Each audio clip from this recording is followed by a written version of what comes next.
Hello guys फेरि पनि स्वागत छ मेरो भिडियोमा।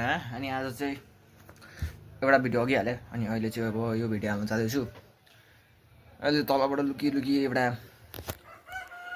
यो ट्राइपोडले हैन, ट्राइपोड चाहिँ कस्तो छ तपाईँलाई म्यानुअल यो फङ्सनहरू सबै देखाउँछु। अनि त्यसपछि म क्यामेरा पनि लिएर रियल क्यामेरा पनि लिएर देखाउँछु तपाईँहरूलाई हैन। त्यही हो, अलि यो रुम चाहिँ अलिकति मेसी भएको छ हैन, यो यताउता तन्ना सन्ना त मिलाउनु पर्ने छ। But the real thing is tripod हैन।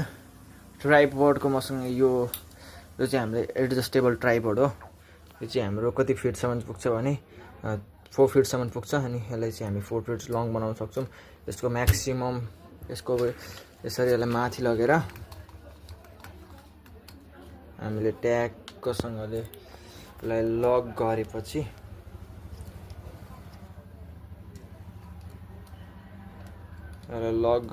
हाम्रो यत्रो लामो भयो हैन। अनि कहीँ एउटा सानो सानो भिडियोहरू खिच्नु पर्यो भने योबाट खिच्न सकिन्छ हैन।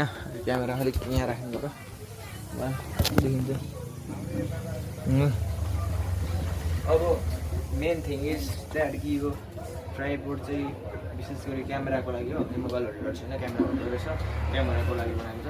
त्यसपछि अर्को भनेको नेक्स्ट दायाँ बायाँ घुम्नको लागि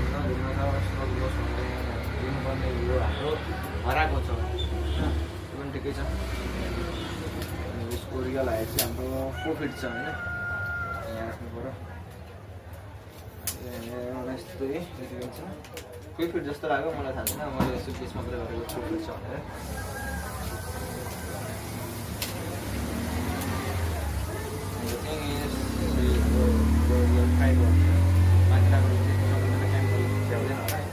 यता पनि ढाएको छ कि छैन यस्तो राख्ने ट्राइपोड ओभरभ्यू दिन्छु तपाईँहरूलाई, देखेको छ कि छैन मैले क्यामेरा चलाएको छैन।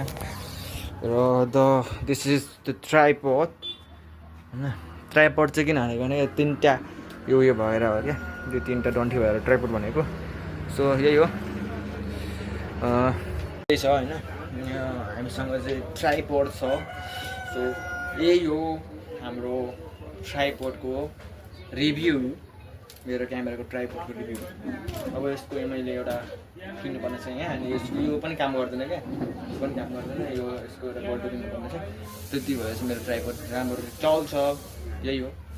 इफ यु गाइज मन पऱ्यो भने यो भिडियोमा लाइक सेयर सब्सक्राइब चाहिँ गर्नु बिर्सिनुहोस्।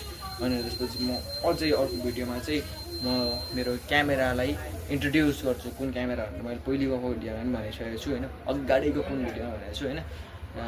अनि